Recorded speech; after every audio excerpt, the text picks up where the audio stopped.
Hello, welcome to the Community Meta episode for this week. I am Mighty, helped very helpfully by Morg, who's doing all of the actual hard work. And today we are talking about the concept of exclusive communities in gaming. That's right, these gated communities where all of your favorite streamers and pro players and awkward friends groups who like playing video games but are kind of scared to hang out with broader people online hang out. All sorts of flavors. What? Gated communities in a virtual environment? Do they exist?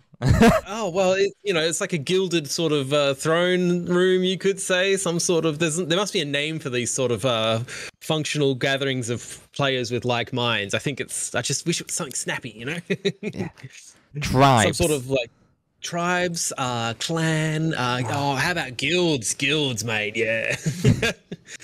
Anyway, so they go by all sorts of names.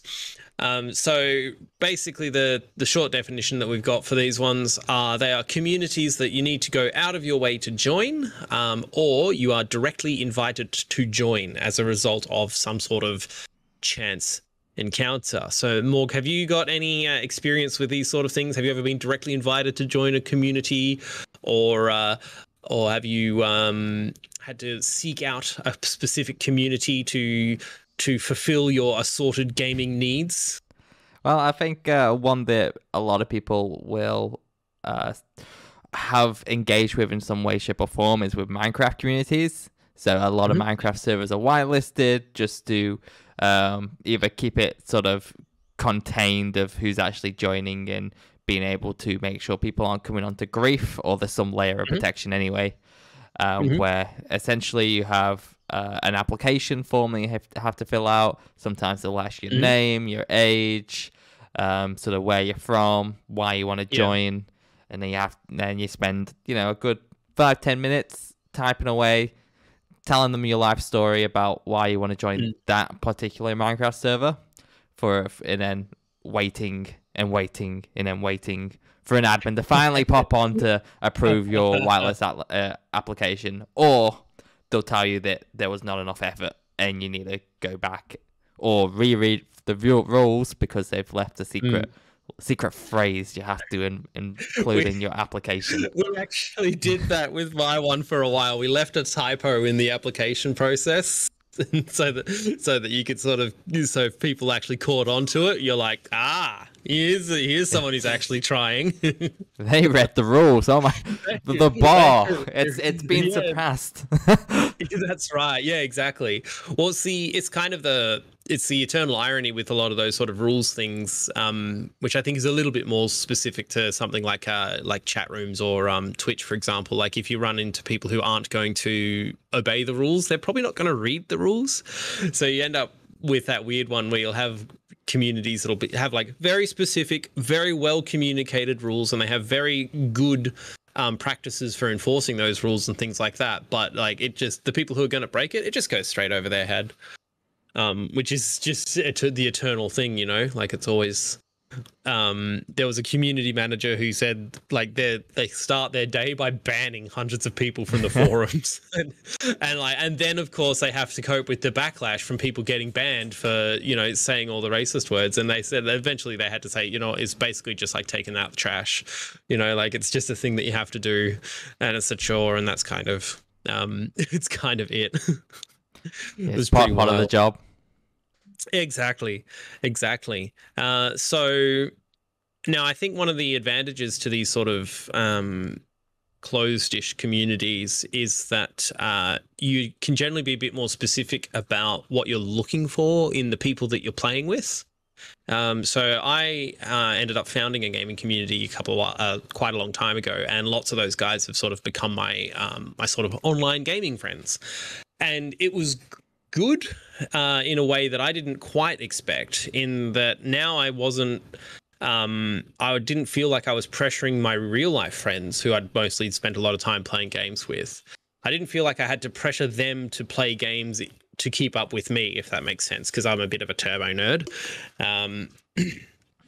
And so it was good in the sense that I could, when I went to play with my friends from real life that I knew, I could basically relax. I could be like, hey, that's fine. Because whatever the more serious gaming experiences that I was looking for, I had a place that I could go to get those, and I didn't need it to be that way always all the time.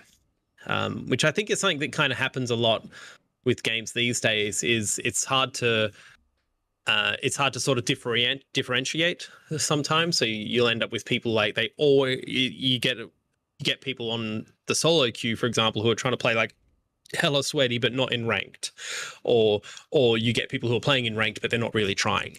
And it's very interesting in that sort of respect that by joining a community such as that, you can kind of be a bit more confident knowing that you will be around the kind of people that reflect what you want to get out of the game. Yeah, it sort of speaks back to that whole sweaty versus casual player.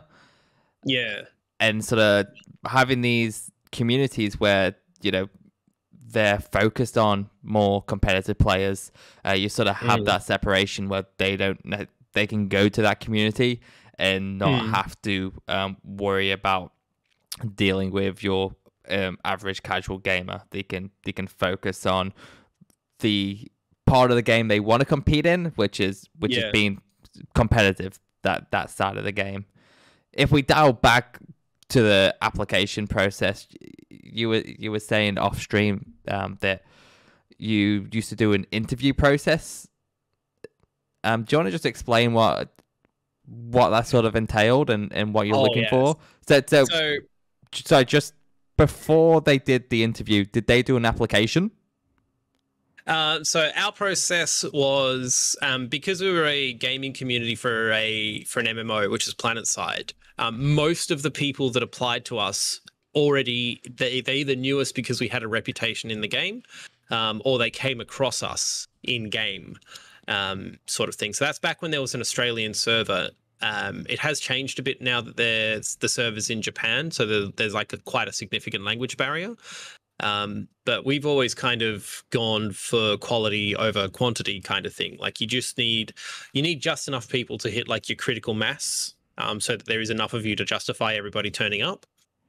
But what was to go back to our process, so to speak, was it's been through a couple of different iterations, but generally what we've settled on is before we invite people to the in-game outfit, we just get them to come and play with us for like 2 of our ops nights. And if they still enjoy playing with us and they want to stick around for longer, then we'll let them in the outfit if they want to be in the outfit. And that's more or less the process that we go through. And I think it's the process that we sort of settled on there is because I didn't really like the idea of the outfit, people in the outfit not knowing who each person is, if that makes sense. Like I do like the idea of everyone having at least a cursory idea of who they're all playing with. The idea of like someone coming in and going, oh, who's this random guy?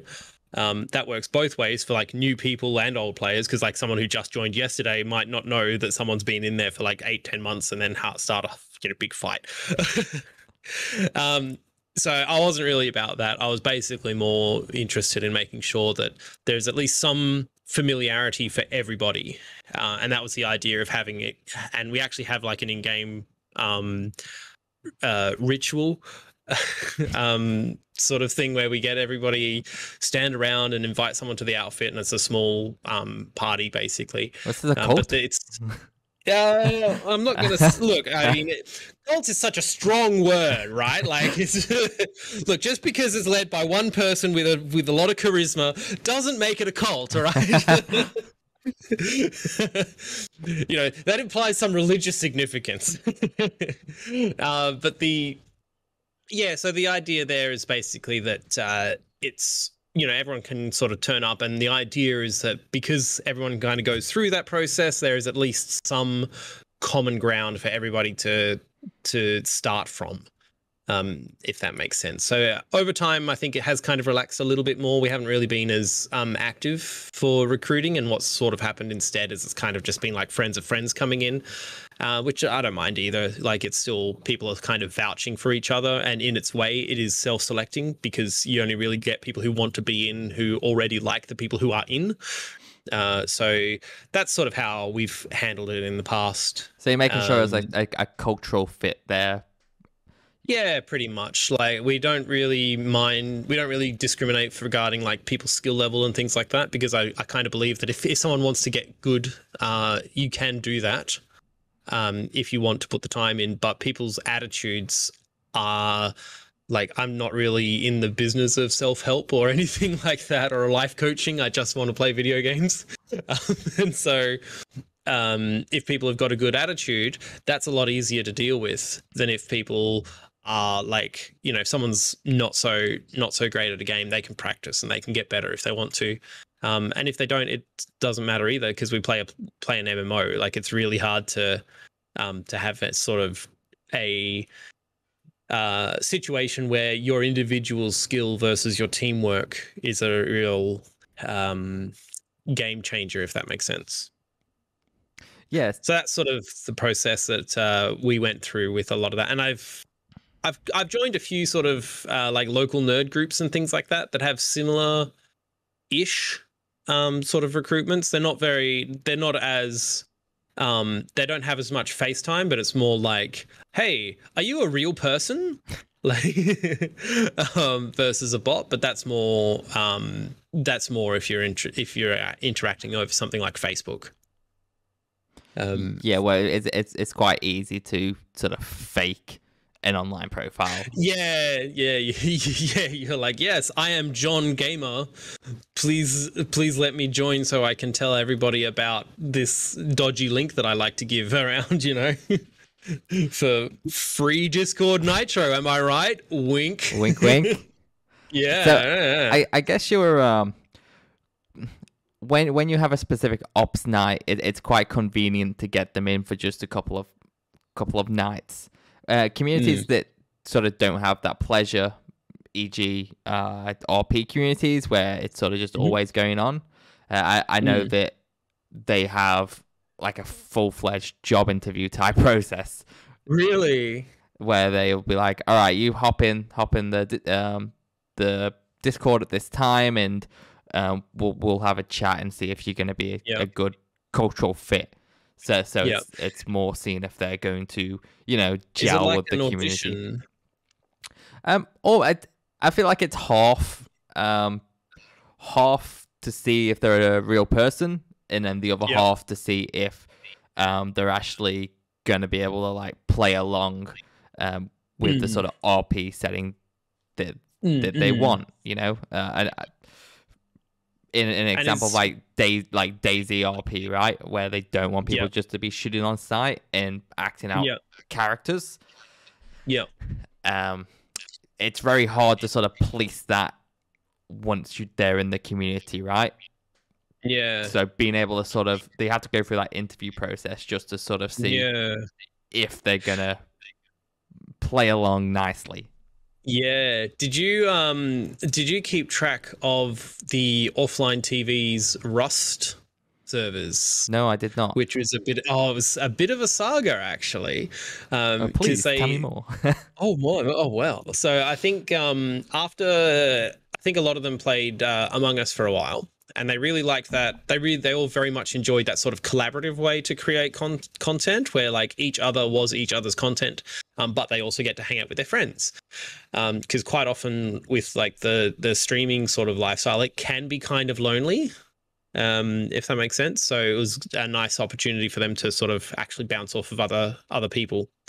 And some of that sort of spilled over, and they ended up going with trying out Rust servers. And it turned out pretty popular, actually. But they had a couple where they had one was like a straight up RP server, like, you know, don't do too much PvP, that sort of jazz.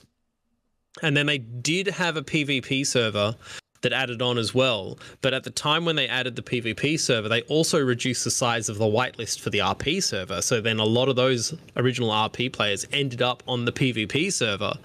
And it was like PvP light. There were like sections of like, you know, try not to kill anyone on the south side of the map without reason or that sort of jazz. They're living really peacefully there. Yeah, it was. And but there was some issues with the rules not necessarily being communicated very well. Like they might have been it was like an at everyone post in a general channel on a Discord with several thousand people. So like, you know, after 2 seconds, that's gone, you know, like that's way up the top. So you sort of have the sort of Anakin Skywalker coming into the and killing the younglings. I think it wasn't like, you know, people weren't being like massive reapers or anything like that, but because people were different, like, you know, everyone kind of interprets the rules differently, so you had people going through different sets of the rules, and people were kind of not necessarily being kind to each other. And it sort of it did sort of have a bit of an internet drama moment, to sort of to say the least. There's quite a you could honestly just Google it and go down a 2-hour-long YouTube rabbit hole. Like they did easily. This, and then they did this, and then that led to this. Yeah, and then it's like, oh, and then here's my unedited full gameplay from the entire time I spent. Make your own judgments, that sort of jazz. But I think it was interesting hearing like a lot of different people like interpreting the rules differently, because some of them were like some of them were people who played Rust, like they had Rust content creators coming on and playing, and Rust is pretty unforgiving at the best of times, in a similar way to how Sea of Thieves can be. Whereas a lot of the guys who are newer to it were kind of getting into the RP a little bit. And so they might be PvPing, but they'd be doing it in character, but they might also be running up against people who are PvPing a bit more on the gameplay side of things. And some of that is because the people were mismatched between the servers and all this sort of stuff. So it's an interesting saga to sort of dig your teeth into if you ever get time for that particular rabbit hole. But I think it highlights a really good example of like the rules need to be communicated really well and really effectively. Like, for example, like, you know, don't do an at all in a general channel. Like, you have to do it on your announcements if it's going to be the rules that everybody's going for, and as well as it's just everyone's got to be on the same page, you know. Like, some people were originally on one server and then they kind of just moved to this other server, and there was some elements of it being like a almost like the hipster scene, you know, how like you go to a particular bar or pub just so that you can be seen there, but not necessarily because you have much to contribute. So it's a very, very interesting sort of story there, and I think that was one where they cast like quite a much wider net. The idea, I think, was that the content comes from having people who are used to interacting with other people, versus sort of lots of capital G gamers. Yeah, it's like the premise of getting a whole bunch of actors in a sense, because they're entertainers, not particular actors, but yeah, they're good at entertaining people, and you know, streamers need to be entertaining to be successful. Yeah. It's like it was like basically how like what Critical Role is to D&D is what that was to the Rust. Is probably hopefully an adequate analogy. I wouldn't say I'm particularly full bottle on the entire scene, but that's the gist that I got from it. So that's the sort of I think that's a decent real example of these sort of exclusive communities and what can come through for them. Another one that can come through is much more like high skill communities, as we were talking about. So I know that with regards to like your Dota or your Counter-Strikes and things like that, quite often pro teams, like tier 2 teams, will be looking to recruit people based off their position in the leaderboards. For example, that's how 100% win rate TI Thompson got recruited to I said no, sorry, 70. He's 66% sort of thing. He's been to 3 TIs and he's won 2, which is like ridiculous. Yeah. And he was basically just a pub star who got picked for the team based off of like leadership leaderboard positions. And amongst other factors as well, but that is what a lot of the like tier 2 teams or tier 3, tier 4, whatever in your general esports will do if they're looking for a new role. One of the first places they look is those in-game leaderboards. Yeah, I which have can get really strange. I have a few friends who've been picked up by teams just because they Mm, were solo queuing and then end up bumping into a team that was looking for players, messaged them and yeah, were like, "Hey, do you want to come try out for this? See if you gel with the yeah, team." And then yeah. eventually that ended up with them joining the team in It's the dream, isn't it? semi-professional Valorant. Yeah, but Yeah. it's all pretty much a chance encounter, right? But I guess at that level, Mm, it's not as saturated as the lower ranks, so you generally see the yeah. same person over and over Yeah. again, which just means It'll stand out enough. Like exactly, yeah. if you're going to be in the scene, you're going to be in the scene. Like I think that's a big thing with a lot of the especially in the high levels, like players do move around each other's teams. And so you do kind of have to be a little bit careful about which bridges you burn, because you might be on the same team as someone next year, like you never really know. But it's a good example about where, like you're saying, people will join they'll sort of be invited to a community. And I think that there's a little bit of a difference there too, because like sometimes it can feel like if someone kind of invites you to a community, it's like, yeah, cool, I'll give it a go and check it out. Whereas if you sort of seek a community out and you can go, oh, these guys are what I'm looking for, I'm going to plant some roots here and give it a red hot go. There's more You buy-in. sometimes yeah, exactly. Like, especially the whole like, oh, well, you asked me. And then if things start to turn a little bit down, you get that sort of transactional thinking starts to come through, and They wanted me, I didn't want them. yeah, exactly. They're like, I can find anyone I want, like, it's very, I found you, but I can do better now. It can get a little bit, I think sometimes it can, especially with sort of like the amateur esports scene, sometimes it can get very personal. The problem we have in Australia is that our scenes are so small that Yeah, you generally have, a very small selection of exclusive competitive communities for those games. Whereas compare that to Europe or even America or Asia, there'll be quite a lot just to get involved in. Yeah, and like Australia does have, you could generally find like at least one group for most games in Australia, at least the big popular ones. But it can get, but like, what if that particular group, they might play it the way that they might play the format that you're interested in, they might play the game you really like, but you just don't get along with the people, like how does at that point you're sort of out of luck, There's always a possibility. Yeah, and then it sort of goes, well, you almost have to go out of your way to make it yourself, and that's really hard. And then you start getting people arguing at you that you're splitting the community and all this sort of like, which is it's always the folks who've got the less skin in the game who will sort of start to push those ones. But it's what it is. So I think that's more or less most of that sort of stuff with the recruitment stuff. One of the other weirdnesses that you can get sometimes on these sort of closed communities is from the perspective of the people who run them. Obviously, it's good in the sense that you can curate the experience a bit more, and in some senses, you get the semi-open communities, like a clan that runs a public server. For example, so you have communities like the Big D gaming community that runs Squad and Hell Let Loose servers in Australia, amongst a couple of others. They run public servers, but they also do have like a core membership for themselves.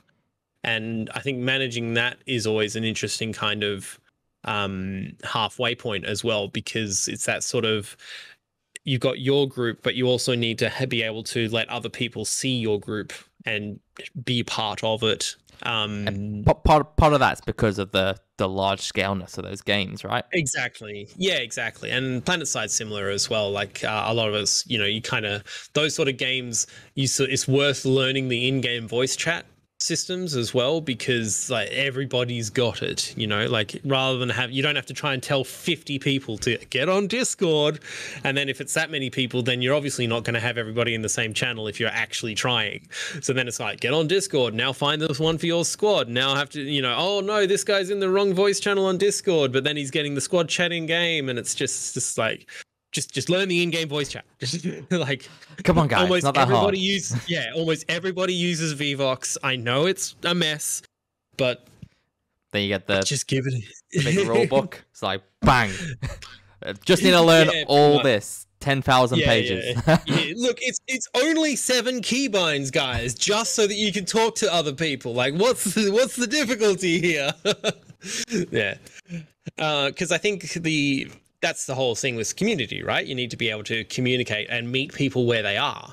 It's all well and good to run sort of a closed community, but you do need a community to have in like people coming in, because eventually you are going to lose people to either burnout, or real life circumstances will change and they can't do as much gaming, or they might find other communities that they really like that service games that they're playing more so than others. You know, like some people just move around. They might have a community for each game that they play, but they might only play each game a couple of times every other week, you know. And at the end of the day, the more like casual your community is about whatever game or games you're playing, the larger your membership needs to be able to cover whatever player counts are required. It's like with the old like World of Warcraft, your raiding guilds, for example. Like if you had people who would commit and turn up to every raid every time, great. You only needed to find between 10 to 25 people. But if you ran a more casual thing, then you needed to be able to handle sign-ups and attendance for groups up to 30, 40 people.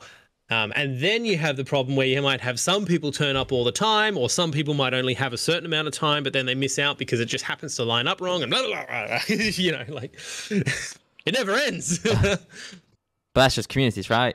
It's just never communities. ending, yeah, like uphill. It's honestly the same for any sort of D&D. Like if you have like a regular D&D group that gets together in the same room like every week, oh my god, like that is incredible. You know, I like to think of them like Atlas pushing the boulder up the hill. Rock up the hill. Yeah. Yep. Oh, that's wild. But yeah, that's more or less that sort of stuff. I think that's kind of it, really. We covered everything.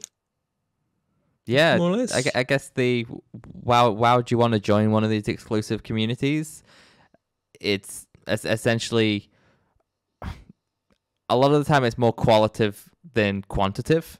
And that's due to the processes you have to go through to get in. So your applications, your attending ops nights or interviews. There's the more barriers means once you get in, everyone's more invested in that community because they put effort in. That they really want to give it a go. Yeah, you don't want to sort of get the sunk cost fallacy. And you can sometimes run into the ones where there are groups that have those sort of processes in place, but the groups themselves are just shambles. Yeah. But at the end of the day, you won't know until you try. Yeah, and you'll I think get in with your pizza like community and everything's on fire. yeah, exactly. Exactly.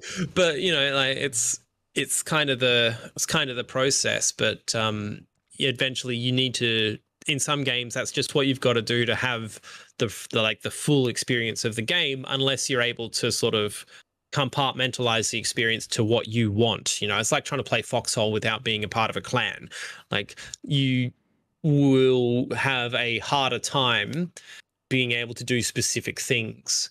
But if you're just there and enjoying the vibe, then it's fine. If the gameplay is enough for you at that point, then that's great. But it can also get to the point where if you sort of start craving, you know, I want to do the thing that I see in the trailer, sometimes you do have to put a bit more effort in to make that happen for you by connecting with the other people. And I think that speaks sort of back to the casual to sweaty factor, where your casual players are probably not going to waste their precious gaming time trying to get onto an application-based server.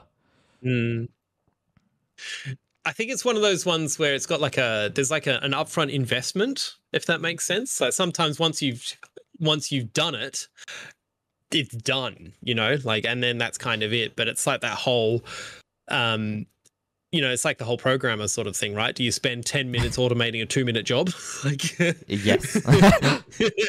Yeah, that's the whole. Sorry, do you spend like, you know, 2 hours or, you know, that sort of thing where you spend more time trying to fix the problem than you could have done just by doing the problem. Do it, yeah. Like, but you never have to do it again. That's the point. Exactly. Yeah.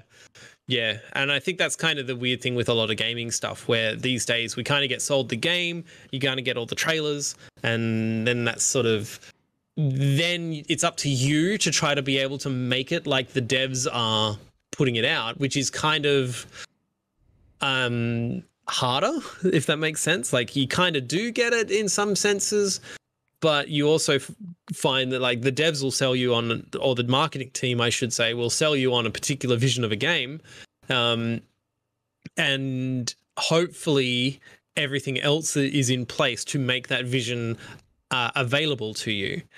For example, it was like when I'll go back to World of Warcraft again, like way back in their early days, they were spending a lot of time making really high quality, hard raid content. And then like less than 2% of the player base is seeing it. And I think that once they started realizing like, oh shit, we're working really hard on this and people aren't seeing it. Like, you know, it's what's the point? Yeah, exactly. You know, it's like releasing a podcast or a song, you know, like you do. got meta. Community meta. That's right. Tuesdays on Game On Aus. But that's, yeah, so it's the sort of adventures that you get to have there. Well, I guess we'll leave it for this week. I've been Morg and joined by Mighty. We hope to see you next week, and in the interim, we both wish that you find your tribe. It's becoming the theme. It's happening. It's the catchphrase. It'll be on a t-shirt soon. Oh, good. I look forward to it. All right. Thanks for watching, everyone. And we'll catch you in the next one. See ya. See you all.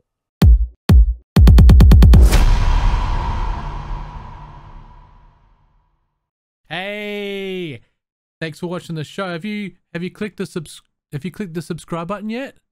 Have you given us a thumbs up and maybe commented on the video too? Have you done that yet? Have you done it? Oh, cheers. Oh, cheers. Thanks.